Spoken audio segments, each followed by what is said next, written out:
नमस्कार मित्रों, मैं अतुल गंगवार मिशन 2022 में आपका स्वागत अभिनंदन करता हूं। आज उत्तर प्रदेश के चुनावों में जो कांग्रेस की रणनीति है उस पर हम चर्चा करेंगे।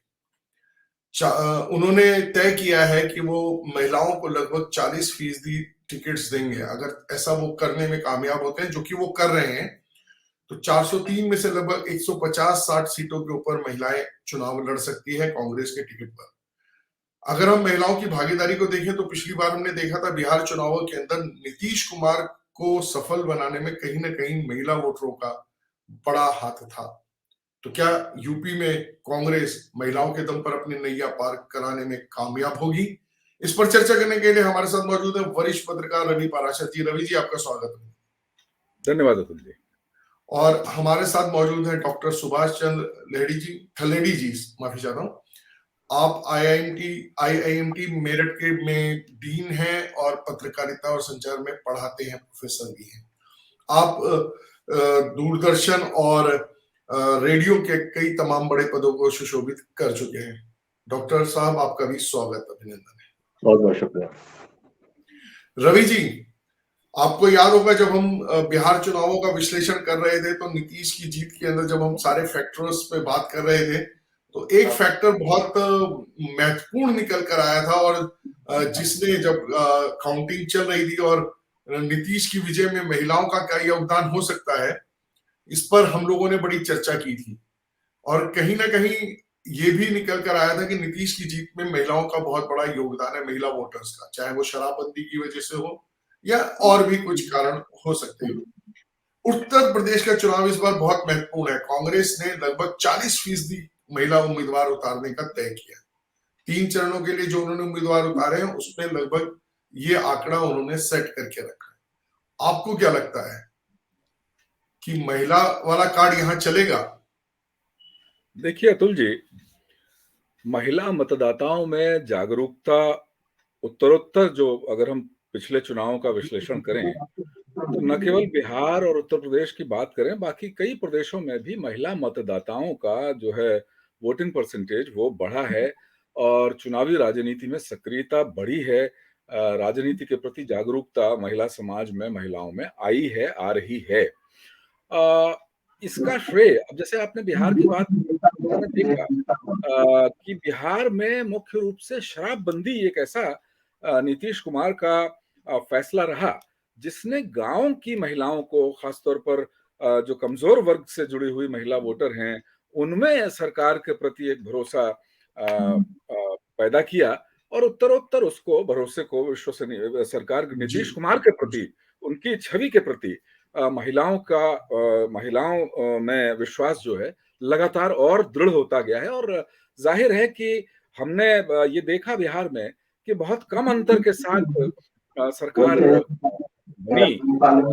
अगर महिला वोटर इधर ज्यादा नहीं होती तो मुझे लगता है कि आरजेडी अपने गठबंधन के साथ सरकार में बैठा हो सकता था। तो महिलाओं की जो चेतना, राजनीतिक चेतना का विकास जिस तरह से हुआ है, अब उत्तर प्रदेश के सिलसिले में अगर बात करें तो देखिए यहाँ पर इस बार जो वोटर लिस्ट बनी है, अभी चुनाव आयोग की तरफ से एक आंकड़ा जारी किया गया है कि जो नए वोटर जो ऐड हुए हैं 18 साल से, वो करीब 52,80,000 नए वोटर हैं। और इनमें ये रिकॉर्ड है जो नया वोटर इस बार बना है। और इसमें से 23,92,000 तो पुरुष हैं और 28,86,000 जो है वो महिला मतदाता हैं। अब आप अंदाजा लगा लीजिए कि महिलाओं को वोट देने के प्रति कितनी एक ललक उनके अंदर एक जागृत हुई है कि पुरुषों के मुकाबले करीब करीब 5 लाख से ज्यादा महिलाएं, ज्यादा वोटर रजिस्टर्ड हुई हैं। और इनमें भी अगर हम और थोड़ा सा क्लासिफिकेशन में जाएं, चुनाव आयोग के जो आंकड़े हैं, 18 से 19 साल की जो लड़कियां हैं, जो बालिग हुई हैं, जिन्होंने पहली बार वोट डालने के लिए वोटर लिस्ट में अपना नाम दर्ज कराया है, उनकी संख्या है 19,89,000। तो ये मुझे लगता है कि ये लगातार ये महिलाओं के अंदर चुनावी राजनीति को लेकर, लोकतंत्र को लेकर एक चेतना का विकास हो रहा है। और एक आंकड़ा और देख लें हम, क्योंकि हम ये पूरे इस कार्यक्रम में महिलाओं की ही बात करेंगे, 2017 में जो विधानसभा चुनाव उत्तर प्रदेश में हुआ था, उस समय जो यूपी में लिंगानुपात था करीब करीब 850 के आसपास था। यानी 1000 पुरुषों में करीब 850 महिलाएं थी। लेकिन इस जी बार जो है जागरूकता 5 साल में जो बढ़ी है, बेटी बचाओ बेटी पढ़ाओ या दूसरे जो अभियान चले हैं, उसका नतीजा ये निकला है कि उत्तर प्रदेश में लिंगानुपात महिला पुरुष का जो है वो 868 पर पहुंच गया है। तो ये जी भी एक बिल्कुल हम लगातार ये देख रहे हैं कि महिलाओं में जागरूकता, महिला समाज में बिल्कुल जागरूकता बिल्कुल सरकारी बिल्कुल। कार्यक्रमों के तहत और सामाजिक स्तर पर जो बहुत सारे संस्थागत जी कार्यक्रम है उनके तहत जी हो रहा है। तो आपने जो प्रश्न किया, अब उसके उत्तर पर सीधे-सीधे आ जाते हैं क्योंकि ये विश्लेषण करना आवश्यक था। कांग्रेस ने, प्रियंका गांधी ने महिलाओं को लुभाने का एक कार्ड चला है, इसमें कोई शक नहीं। और इसमें भी मुझे व्यक्तिगत तौर पर कहने में कोई संकोच, कोई शक-शुबा नहीं है कि प्रियंका गांधी ऐसी कांग्रेस की नेता हैं, जो बाकी पार्टियों से पहले जिन्होंने उत्तर प्रदेश में चुनाव अभियान का बिगुल फूंका है। लेकिन अतुल जी, कई बार हम मुद्दे का बरखा एक मुहावरा है, का बरखा जब कृषि सुखाने, जब खेती सूख जाए, अगर फसल सूख जाए और उसके बाद बारिश हो तो उसका कोई फायदा नहीं है। ऐसे ही बिल्कुल अगर हम कहें कि गैंग्रीन अगर हो गया एक स्टेज के बाद, तो पैर को या उस अंग को जिसमें गैंग्रीन हुआ है, हो चुका है, उसको काटने के अलावा और कोई, कांग्रेस इस कदर चुनावी राजनीति में और लोकप्रियता के हिसाब से इस कदर हाशिए पर सिमट गई है कि बिल्कुल हाशिए से, पन्ने से ही बाहर होने के कगार पे है। जी तो बिल्कुल ऐसे में बिल्कुल। अब ये वादा किया है, अच्छी बात है, बहुत अच्छी बात है। महिलाओं के सशक्तिकरण की दिशा में कांग्रेस ने सोचा, यूपी में कम से कम, बाकी जी प्रदेशों जी में नहीं सोचा, बाकी प्रदेशों में नहीं सोचा है अभी। तो लेकिन अब उसका नहीं चुनावी फायदा कांग्रेस को कितना मिलेगा, मुझे तो नहीं लगता कि बहुत जी जी जी जी जी इस चुनाव बिल्कुल। में तुरंत मिल जाएगा। जी जी। लड़की हूं, लड़ सकती हूं नारा दिया है प्रियंका गांधी ने। लड़की हूं, लड़ सकती हूं। और सिर लड़ाते ही ओले पड़े, क्योंकि जो बरेली के अंदर एक कार्यक्रम हुआ था उसमें जिस बच्ची को उन्होंने स्कूटी दी वो खराब निकल गई, बाद में किसी तरीके से बहलाया फुसलाया लड़कियों के साथ। वहां पर थोड़ा मिसबिहेव हो गया, कुछ हादसा भी हो गया। लड़की हूं, लड़ सकती हूं नारा जो दिया है कांग्रेस ने, और प्रदेश की जो स्थिति देखते हैं, पिछले 4 चुनावों में सुभाष जी 19% महिलाएं सिर्फ जीती हैं। तो आपको क्या लगता है कि और आप क्योंकि एक इंस्टीट्यूट से जुड़े हुए हैं, वहां पर आपको नवयुवकों नवयुवतियों के साथ ही संपर्क रहता है, तो आपका अपना आकलन क्या है कि लड़कियां इस नारे को किस तरीके से देखती हैं, या उसमें कुछ सकारात्मकता होगी और कांग्रेस को कुछ फायदा होगा क्या, सुभाष जी? देखिए, एक अच्छी पहल है कि राजनीति में महिलाओं को प्रश्रय दिया जाना चाहिए और राजनीति में महिलाएँ अधिक से अधिक आएँ, ये अच्छी बात है और सभी पार्टियों को इसके लिए आगे आना चाहिए। लेकिन जहाँ तक आपने एक पर्टिकुलर पार्टी की बात की, जो कि उन्होंने कहा कि लड़की हूँ, मैं लड़ सकती हूँ, तो मुझे लगता है कि उत्तर प्रदेश के चुनाव में इसकी कोई छाप नहीं दिखती है। एक तो मैं साफ कहना चाहता हूँ कि अगर कांग्रेस पार्टी ने 40% लड़कियों को या महिलाओं को टिकट देने की बात कही है, तो वो भी नहीं दिखती है, उनकी जो लिस्ट आ रही है, उसमें नहीं दिखती है। और कांग्रेस इस नारे से कहीं न कहीं एक रेस में आने की कोशिश कर रही है, जो कि मुझे नहीं लगता है कि ये उनको सफलता दे पाएगा।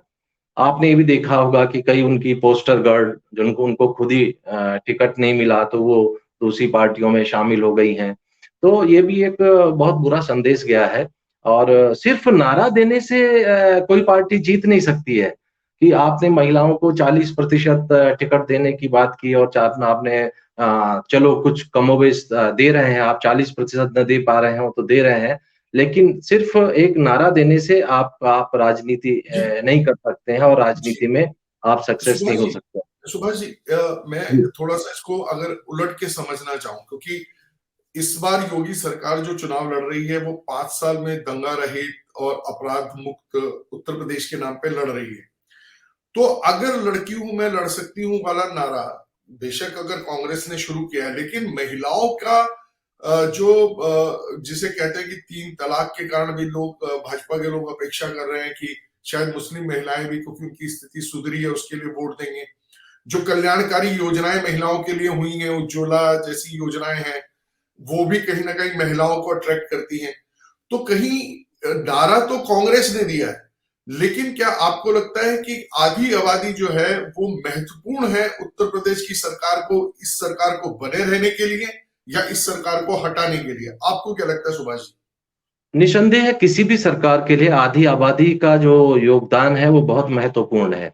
चाहे वो केंद्र की सरकार है, चाहे किसी प्रदेश की सरकार है। और हम देख रहे हैं कि उत्तर प्रदेश के संदर्भ में आप बात कर रहे हैं और अगर मैं पुराना उत्तर प्रदेश जो अगर मैं जिसमें एक मेरा प्रदेश उत्तराखंड भी जुड़ा हुआ था, अगर मैं उत्तराखंड की तरफ ले जाऊँ आपको बात, तो वहाँ पे अगर देखेंगे वहाँ कहाँ गया नारा? ये लड़की हूँ, लड़ सकती हूँ 40% का, वहाँ पे मुझे लगता है कि कांग्रेस ने अभी जो है ना 70 में से 4 लोगों को 4 महिलाओं को टिकट दिया। 2 महिलाओं को बेचारे पहले टिकट दिया, उनको काट दिया। इसी तरह सब जगह हो रहा है। तो मुझे नहीं लगता कि लेकिन ये आपको मैं बताना चाहता हूँ, अपने दर्शकों को बताना चाहता हूँ कि धीरे-धीरे हमारे समाज में परिवर्तन आ रहा है और अब धीरे-धीरे जो है महिलाएँ अपनी सक्रिय भागीदारी दिखा रही हैं राजनीति में। हालाँकि मैं आपको एक बात और बताना चाहता हूँ जो हमारा 73 जो संवैधानिक संशोधन हुआ जिसमें त्रिस्तरीय पंचायतों में जो 30% वो देने की बात हुई थी, उससे भी कुछ जागृति आई है। लेकिन आपको बताएँ कि उसमें भी हमारे पास अगर महिला मुखिया है तो पति म म प्रधान पति हो गए, विधायक पति आ गए, तो वो सबसे ज़्यादा हो कि महिलाएँ अपनी अपनी भागीदारी नहीं दिखा पाई हैं। उसका एक कारण ये भी रहा कि महिलाओं में शिक्षा का थोड़ा है जो इस तरह से वो कम रहा है। जो शिक्षित महिलाएँ रहीं उन्होंने अपने पति को, अपने परिवार के लोगों को भागीदारी नहीं दिखाने दी, वो स्वयं अपने और उनके रिज़ल्ट अच्छे भी आए। लेकिन ज़्यादातर का ये रहा कि जो भी महिलाएँ इस तरह त्रिस्तरीय पंचायतों में विशेषकर देखने को मिला कि उनके पति या उनके जो परिवार का जो मेल मुखिया है वही उसमें राजनीति करते रहे हैं। तो ये कहने का ये मतलब है कि ये राजनीति में धीरे-धीरे ये परिवर्तन आ रहा है और हर पार्टी समझ रही है। आप लोकसभा की बात समझ लीजिए, केंद्र में देख लीजिए आप, उत्तरोत्तर उसमें आज 17वीं जो लोकसभा है, उसमें सबसे ज़्यादा महिला सांसद चुन के आई हुई हैं। और अब आज अगर हम लोकसभा और राज्यसभा की बात करें, तो 103 महिला सांसद जो हैं आज हो गई हैं, जो कि पहले बहुत कम थी। अगर आप नवीं लोकसभा की बात करें तो उसमें बिल्कुल 2 दर्जन के लगभग भी महिलाएँ नहीं थी। ये जो है अभी जो है स 16वीं और 17वीं अगर लोकसभा को देखेंगे तो इसमें काफ़ी महिलाएँ सांसद बनी हैं, काफ़ी महिलाएँ मंत्री बनी हैं। तो जी। अगर हम 1952 की शुरुआती सरकार को देखें तब एक महिला हमारी नेहरू जी के कैबिनेट में 20 कैबिनेट मंत्री थे, एक महिला तब सिर्फ मंत्री थी। और जी। आज देखिए इतने ढेर सारे महिलाएँ हैं, तो ये अच्छा है। आधी आबादी को इतना रिप्रेजेंटेशन मिलना चाहिए और भी मिलना चाहिए और इससे राजनीति में एक शुचिता आएगी। एक राजनीति में जो राजनीति का एक अपराधीकरण हो गया, राजनीति में एक कई तरह के वो खराबी आ गई है। मेरा सोचना है कि अगर महिलाएँ आएँगी राजनीति में, तो कुछ इसमें राजनीति का सुधार होगा। तो जी। मैं ये कहना चाहता हूँ कि जो भी पार्टी दे रही है इस महिलाओं को, वो अच्छा काम है लेकिन इसे नारा ना बनाया जाए। नारा जी। बनाने का या तो नारा को आप फॉलो भी करिए उसका अनुसरण कीजिए। सिर्फ नारा बनाने से आप राजनीति नहीं कर सकते हैं। जी। बिल्कुल, बिल्कुल, बिल्कुल। रवि जी, नेतृत्व में तो ये बड़ी अच्छी बात है और सुभाष जी ने भी कहा कि जिस प्रकार से महिलाओं की संख्या बढ़ रही है, एक अच्छी बात है। पर मेरा सवाल ये भी है कि जो महिला मतदाता है, वो क्या सोचकर अपना वोट डालेगी? वो अपने पति के कहने में वोट डालेगी, अपने घर परिवार के कहने में वोट डालेगी, या जो बात भाजपा के लोग कहते हैं, योगी कहते हैं कि हमने पिछले 5 साल में आतंक रहित, मतलब महिलाओं के सम्मान के प्रति अपराध मुक्त उत्तर प्रदेश को चलाया है और गुंडों की हम डटकर ठुकाई करेंगे अगर वापिस आएंगे। तो आपको क्या लगता है कि महिलाओं को सुख शांति परिवार की चिंता रहेगी और इसको देखते हुए वो वोट करेंगी? तो क्या समीकरण बन सकता है अगर इस बात पर महिलाएं अगर योगी को वोट देती हैं तो? देखिए, यकीनी तौर पर अगर महिला वोटर योगी सरकार के लिए वोट करती हैं तो फिर दोबारा सरकार बनने से उत्तर प्रदेश में कोई रोक नहीं सकता है।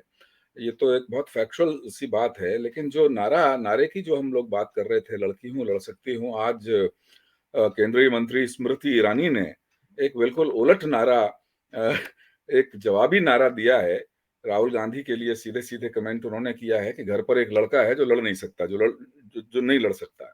तो कई बार जो बहुत सारे नारे होते हैं, अगर उनका कोई उल्टा जुबान पर आम आदमी की चढ़ जाए नारा, तो उसका बड़ा नुकसान भी होता है पॉलिटिकली और सामाजिक तौर पर भी। ये भी हमें ध्यान रखना पड़ेगा कि लड़की हूं लड़ सकती हूँ, भाई लड़ाई की ही बात क्यों कर रहे हो आप हमेशा हमेशा लड़ाई की ही बात क्यों कर रहे हो? आप योगी और मोदी को सर पर बाकायदा टोकरी में बिठा करके हर जगह क्यों टहल रहे हो? हर मंच पर क्यों जा रहे हो? घर घर आप अपनी बात रखिए, लड़ाई की बात मत करिए, नकारात्मक बातें मत करिए, सकारात्मक राजनीतिक माहौल बनाने का प्रयास कीजिए।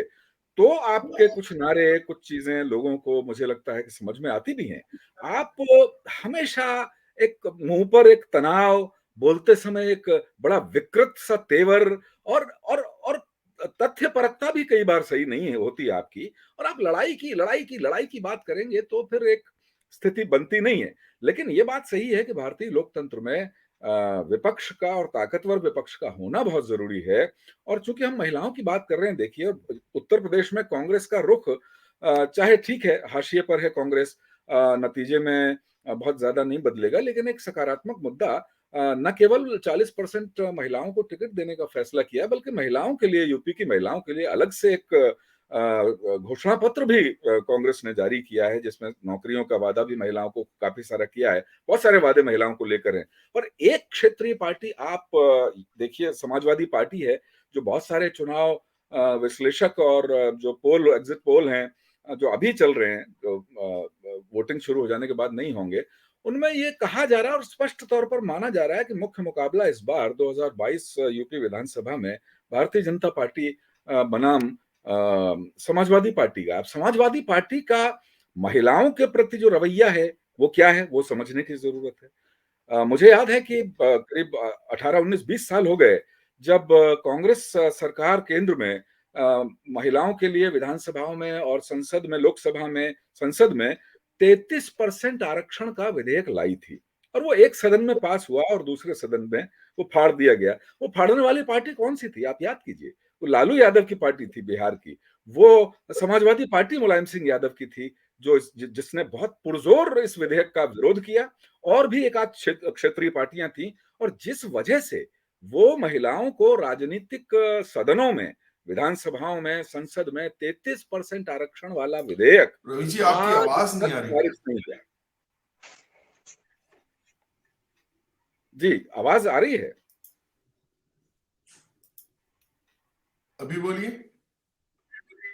हाँ, मेरी आवाज आपको आ रही है अतुल जी?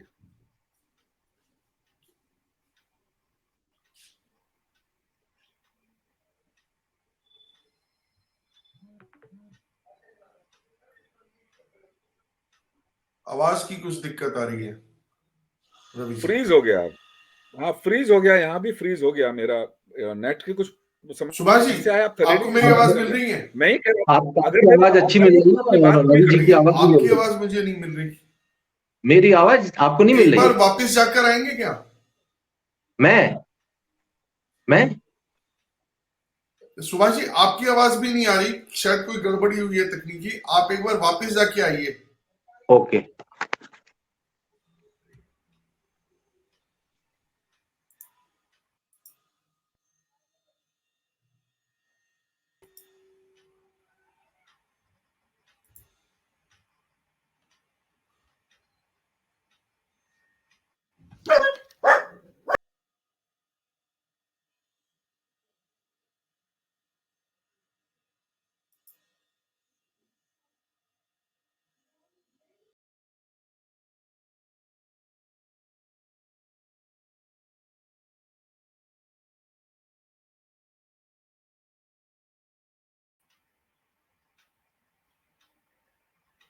आवाज आ रही भाई?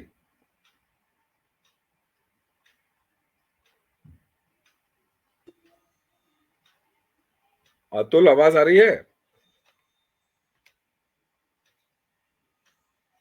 आवाज आ रही है क्या? मुझे तो आ रही है भाई।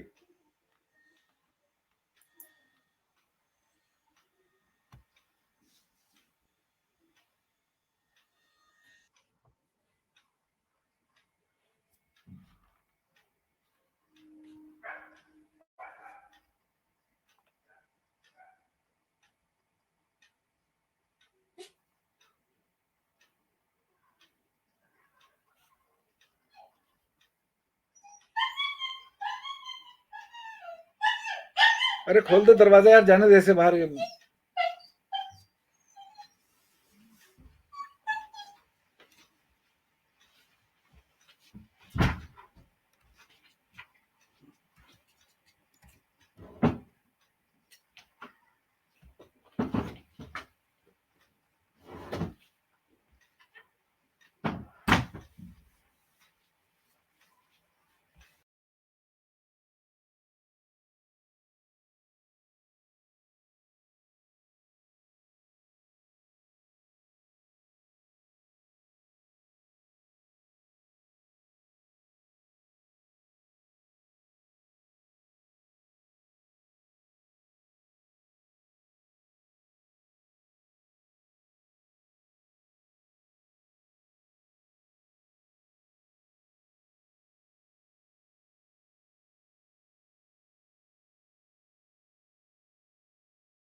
मेरी आवाज आ रही है?